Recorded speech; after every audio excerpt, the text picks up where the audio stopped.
परमेश्वर का वचन यदि इतिहास दूसरा और उसका 18 अध्याय में अगर हम आते हैं तो 18 अध्याय उसका यदि हम 23 पद को पढ़ते हैं तो वचन कहता है, तब कनान के पुत्र सिदकिय्याह ने निकट जाकर मीकाह के गाल पर थप्पड़ मारकर पूछा, यहोवा का आत्मा मुझे छोड़कर तुझसे बातें करने को किधर गया? क्योंकि मीकाह जो है एक भविष्यवक्ता था और सिदकिय्याह जो है ये राजा था, ये इज़राइल का राजा था।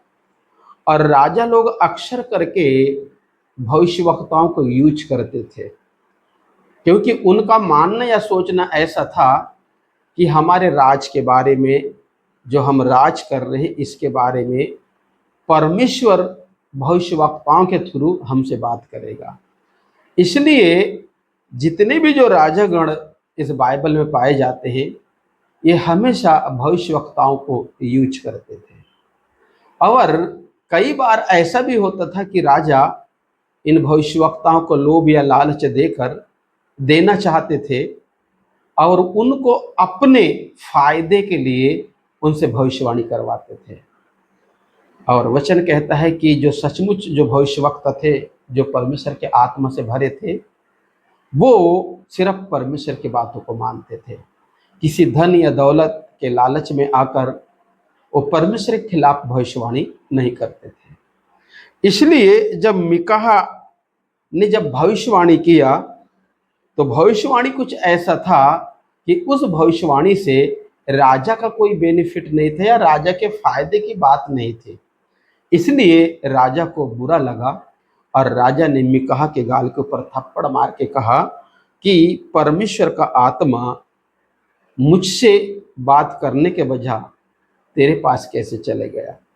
तब आगे 24 पद में लिखा है, उसने कहा, जिस दिन तू छिपने के लिए कोठरी से कोठरी में भागेगा तब जान लेगा। इस कारण इज़राइल का राजा ने कहा, मीकाह को नगर के हाकिम आमोन और राजकुमार योआश के पास लौटाकर उनसे कहो कि राजा यो कहता है कि उसको बंदीगृह में डालो और जब तक मैं कुशल से ना आऊं तब तक इसे दुख की रोटी और पानी दिया करो। मतलब वचन कहता है कि राजा अपने फायदे की, वचन कहता है कि राजा ने मीकाह को उनके सुपुर्द छोड़ दिया और उन्हें दुख की रोटी देने की बात किया। तब मीकाह ने कहा, यदि तू कभी कुशल से लौटे तो जान ले कि यहोवा ने मेरे द्वारा नहीं कहा। फिर उसने कहा, हे लोगों, तुम सब के सब सुन लो।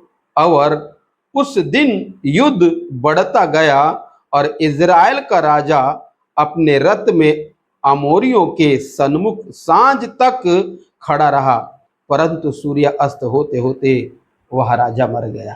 कारण ये था कि राजा अपने पक्ष में भविष्यवाणी करवाना चाहता था, परंतु कुछ भक्त ऐसे हैं खुदा के दास जो परमेश्वर जो बोलता है वही बोलते हैं, जिसके चलते जो परमेश्वर की आवाज़ जब राजा के लिए आई तो राजा ने उसे इनकार किया और इनकार करके खुदा के भक्त के गाल में थप्पड़ मारा।